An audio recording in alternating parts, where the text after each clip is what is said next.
નમસ્કાર મિત્રો, સરકારી યુટ્યુબ ચેનલમાં આપ સૌનું હાર્દિક સ્વાગત છે। આજની વિડીયો ખાસ કરીને મહિલાઓ અને બહેનો માટે ખૂબ જ મહત્ત્વની છે। શું તમને ખબર છે કે સરકાર મહિલાઓને મફત સિલાઈ મશીન આપવા જઈ રહી છે, જેથી બહેનો ઘરેથી જ કમાણી કરી શકે અને આત્મનિર્ભર બની શકે।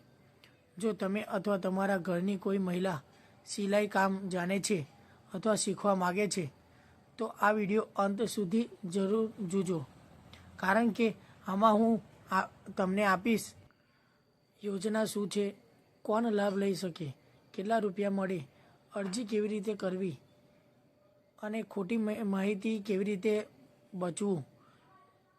વિડીયો પસંદ આવે તો લાઈક કરજો અને નવી સરકારી યોજના માટે ચેનલને સબસ્ક્રાઈબ કરજો। હવે આપણે ચાલુ કરીએ કે યોજના શું છે। તો મિત્રો, આ યોજનાનું નામ છે મફત સિલાઈ મશીન યોજના, જેનો હેતુ છે ગરીબ અને મધ્યમ વર્ગની મહિલાઓને રોજગાર આપવો, ઘરેથી સ્વરોજગાર શરૂ કરવાવો, મહિલાઓને આત્મનિર્ભર બનાવવી। આ યોજના હેઠળ મહિલાઓને સીધું સિલાઈ મશીન ખરીદવા માટે નાણાકીય સહાય આપવામાં આવે છે। હવે આપણે જોઈએ કે યોજના કોના દ્વારા ચલાવવામાં આવે છે। મિત્રો, આ યોજના કેન્દ્ર સરકારની PM વિશ્વકર્મા યોજના છે અને કેટલીક જગ્યાએ રાજ્ય સ્તરની મહિલા કલ્યાણ યોજના હેઠળ લાગુ પડે છે। ગુજરાતમાં પણ આ યોજના હેઠળ યોગ્ય મહિલાઓને લાભ આપવામાં આવી રહ્યો છે। યાદ રાખો, દરેક મહિલાને આપોઆપ ફ્રી મશીન મળે આવું નથી, લાયકાત જરૂરી છે। તો આપણે જોઈએ કે કોણ લાભ લઈ શકે। હવે સીધી મહત્ત્વની વાત કરીએ, કઈ મહિલાઓ અરજી કરી શકે। તો અરજી કરનાર મહિલા ભારતીય નાગરિક હોવી જોઈએ, ઉંમર સામાન્ય રીતે 20થી 40 વર્ષ હોવી જોઈએ, મહિલા ગરીબ અથવા આર્થિક રીતે નબળી હોવી જોઈએ, પતિની વાર્ષિક આવક અંદાજે 1,44,000થી ઓછી હોવી જોઈએ, વિધવા મહિલાઓ અને દિવ્યાંગ મહિલાઓને પણ લાભ લઈ શકે છે।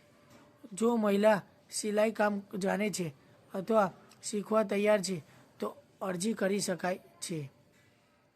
હવે આપણે જોઈએ કે કેટલો લાભ મળે છે।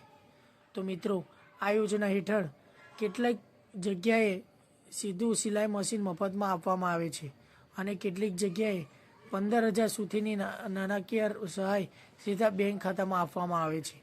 આ પૈસા વડે સિલાઈ મશીન, ધાગા, જરૂરી સામગ્રી ખરીદી શકાય છે। હવે આપણે જોઈએ જરૂરી દસ્તાવેજો। અરજી કરતાં પહેલાં આ દસ્તાવેજો તૈયાર રાખજો: આધાર કાર્ડ, આવક પ્રમાણપત્ર, ઉંમરનો પુરાવો, બેંક પાસબુક, પાસપોર્ટ સાઇઝનો ફોટો, વિધવા અથવા દિવ્યાંગ પ્રમાણપત્ર જો લાગે તો। દસ્તાવેજ સાચા હોવા ખૂબ જ જરૂરી છે, નહીંતર અરજી રદ થઈ શકે છે। હવે આપણે જોઈએ કે અરજી કેવી રીતે કરવી। હવે આવીએ અરજી પ્રક્રિયા પર। વિકલ્પ 1, CSC સેન્ટર દ્વારા। તમામ નજીકનું CSC સેન્ટર પર જઈને અરજી કરી શકો છો। તેઓ તમારું ફોર્મ ભરી આપશે, દસ્તાવેજ અપલોડ કરશે અને તમારું પ્રોસેસ પૂરી થશે। હવે બીજું જોઈએ કે ઓનલાઈન એપ્લાય કરવું। જો ઓનલાઈન અરજી ચાલુ હોય તો PM વિશ્વકર્મા યોજનાની સરકારી વેબસાઇટ પરથી અરજી કરી શકાય છે। કોઈ અજાણી વેબસાઇટ અથવા પૈસા માગે તેવા લોકોથી ખાસ બચવું। હવે આપણે જોઈએ કે ખોટી માહિતીથી બચવું। મિત્રો, સોશિયલ મીડિયા પર બધી મહિલાને ફ્રી સિલાઈ મશીન એવી ખોટી માહિતી વાયરલ થાય છે।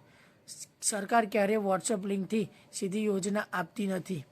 કોઈપણ યોજના માટે પૈસા માગવામાં આવે તો ફ્રોડ છે। હંમેશા CSC અથવા સરકારી વેબસાઇટ પરથી જ માહિતી મેળવવી। હવે જોઈએ કે કોણ આ યોજના ખૂબ ફાયદાકારક છે। ગૃહિણીઓ માટે, વિધવા બહેનો માટે, ગામડાની મહિલાઓ માટે, ઘરેથી કમાણી કરવા ઈચ્છતી બહેનો માટે આ યોજના તમારા જીવનમાં નવો રસ્તો ખોલી શકે છે। મિત્રો, જો તમને લાગે છે કે આ યોજના તમારી કે અન્ય કઈ મહિલા માટે ઉપયોગી છે તો આ વિડીયો જરૂર શેર કરો। વિડીયો ગમ્યો હોય તો લાઈક કરો અને આવી સરકારી યોજનાઓની સાચી માહિતી માટે ચેનલને સબસ્ક્રાઈબ કરો। કોઈ પ્રશ્ન હોય તો કમેન્ટમાં લખજો, હું જરૂર જવાબ આપીશ. જય હિન્દ, જય ભારત.